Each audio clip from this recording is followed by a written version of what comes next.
Hi.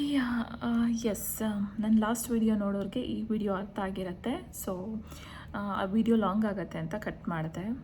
ನಾನು ಯೂಟ್ಯೂಬಲ್ಲಿ ನೋಡಿ ಅಲ್ಲಿ ನೋಡಿ ಇಲ್ಲಿ ನೋಡಿ ಅಂತ ಹೇಳೋಕ್ಕಿಂತ it's better to explain in same platform.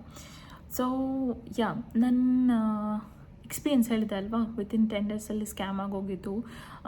ನಾನು ರಿಟರ್ನ್ ಹೋಗಬೇಕು ಅಂದ್ಕೊಂಡಿದ್ದೆ, ಬಟ್ ಏನೋ ಧೈರ್ಯ ಮಾಡಿ ಐ ಥಾಟ್ ಓಕೆ, ಇಲ್ಲ ನಾನು ಇರಬೇಕು, ಅಷ್ಟು ದೂರದಿಂದ ಬಂದಿದ್ದೀನಿ ಈ ಸಿಚುವೇಷನಲ್ಲಿ.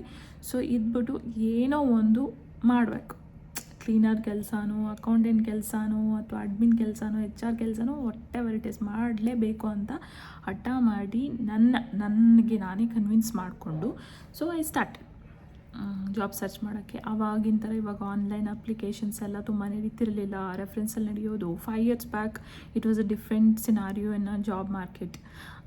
ಇವಾಗೆಲ್ಲ ಆನ್ಲೈನ್ ಜಾಬ್ಸ್ ನಡೆಯುತ್ತೆ, ಬಟ್ ನಾನು ಲಿಂಕ್ಡ್ಇನಲ್ಲಿ ತುಂಬ ಆ್ಯಕ್ಟಿವ್ ಗರ್ಲ್. ಇವಾಗಿಂದ ಅಲ್ಲ, 2015 ಲಿಂಕ್ಡ್ಇನ್ ಏನು ಅಂತ ಎಷ್ಟೋ ಜನರಿಗೆ ಗೊತ್ತೇ ಇರಲಿಲ್ಲ. ಆ ಟೈಮಲ್ಲೇ ನಾನು ಅಕೌಂಟ್ ಕ್ರಿಯೇಟ್ ಮಾಡಿಟ್ಕೊಂಡಿದ್ದೆ. ನನಗೆ ನನ್ನ ಫಸ್ಟ್ ಜಾಬ್ ಬಿಟ್ಟು ನನಗೆ ಬೇರೆ ಎಲ್ಲ ಜಾಬ್ ಬಂದಿರೋದು ಲಿಂಕ್ಡ್ಇನ್ ಥ್ರೂನೇ. ಓಕೆ, ಸೊ ಇಂಡೀಡು, ನೌಕರಿ ಅದರಲ್ಲೆಲ್ಲ ಅಪ್ಲೈ ಮಾಡ್ತಿದ್ದೆ.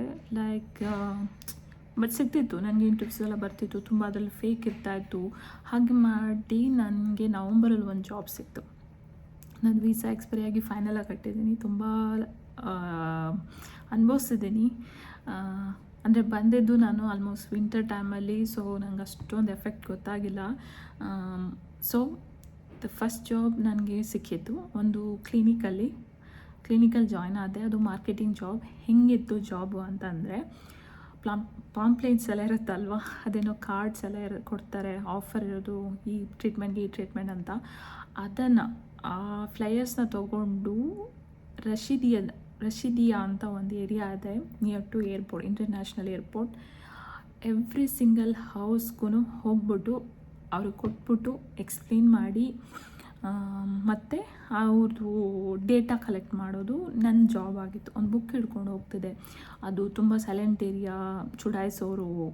ದುಬೈ ಅಂದರೆ ಹಾಗೆ ಹೀಗೆ ಅಂತ ಹೇಳ್ತಾರೆ, ಏನಿಲ್ಲ, ಚುಡಾಯಿಸೋರು, ಡ್ರಾಪ್ ಮಾಡ್ತೀನಿ ಬಾ, ಊಟ ಕೊಡಿಸ್ತೀನಿ ಬಾ ಅಂತೆಲ್ಲ ಕರೆಯೋರು. ಅಂದರೆ ವಲ್ಗರ್ ವೇಯಲ್ಲಿ ಯಾರೂ ಚುಡಾಯಿಸಲ್ಲ ಇಲ್ಲಿ. ಅವ್ರಿಗೆ ಗೊತ್ತು ಯಾವ ಲೆವೆಲಲ್ಲಿ ಚುಡಾಯಿಸ್ಬೇಕು ಅಂತ, ಹೆಂಗೆ ಚುಡಾಯಿಸ್ಬೇಕು ಅಂತ. ಸೊ ಮಾಡ್ತಾರೆ. ಅಲ್ಲೆಲ್ಲ ಲೋಕಲ್ಸ್ ಎಲ್ಲ ಜಾಸ್ತಿ, ಮತ್ತು ಪಾಕಿಸ್ತಾನೀಸು, ಬಾಂಗ್ಲಾದೇಶದವರು, ಅಫ್ಕೋರ್ಸ್ ನಮ್ಮ ಇಂಡಿಯನ್ಸ್ ಕೂಡ ತುಂಬ ಜನ ಇದ್ದಾರೆ. ಅದು ಏರಿಯಾ ತುಂಬ ಸೈಲೆಂಟ್ ಏರಿಯಾ. ಆಫ್ಟರ್ನೂನ್ಸ್ ಎಲ್ಲ ಯಾರೂ ಇರ್ತಾನೆ ಇರಲಿಲ್ಲ. ಕೆಲವೊಂದು ಸರಿ ಹೊಟ್ಟೆ ಹಸ್ಕೊಂಡು ಊಟ ಎಲ್ಲ ಮಾಡುತ್ತೆ. ಹೋಲ್ ಡೇ ಅಂದರೆ ಕಾಸಿರ್ತಾ ಇರಲ್ಲ ಕೈಯಲ್ಲಿ. ನಾನು ಕ್ಲಿನಿಕಲ್ಲಿ 3 ತಿಂಗಳು ಕೆಲಸ ಮಾಡಿದೆ. ನನಗೆ ಒಂದೇ ತಿಂಗಳು ಸಂಬಳ ಕೊಟ್ಟಿದ್ದು, ವೀಸಾ ಕೊಟ್ಟಿರಲಿಲ್ಲ, ಏನೂ ಇಲ್ಲ. ಆವಾಗ 3 months ವೀಸಾ ಇರ್ತಾಯಿತ್ತು, ಇವಾಗಿಲ್ಲ, ಇವಾಗ 2 months ವೀಸಾ. ಇವಾಗ 2 months ವೀಸಾ ಕಾಸ್ಟ್ ಅವಾಗ 3 monthsಗೆ ಸಿಗ್ತಾಯಿತ್ತು. ಸೊ ವಿಸಿಟ್ ವೀಸಾದಲ್ಲೇ ಅಯ್ಯೋ ದೇವ್ರೆ, ಹಂಗೂ ಹಿಂಗೂ ಮಾಡಿ ಐ ಥಿಂಕ್ ಸೊ ಈ ವಿಡಿಯೋ ಕೂಡ ಲಾಂಗ್ ಆಗುತ್ತೆ ಅಂದ್ಕೊತೀನಿ. ಗೋನ ಅಪ್ಲೋಡ್ ನೆಕ್ಸ್ಟ್ ವಿಡಿಯೋ.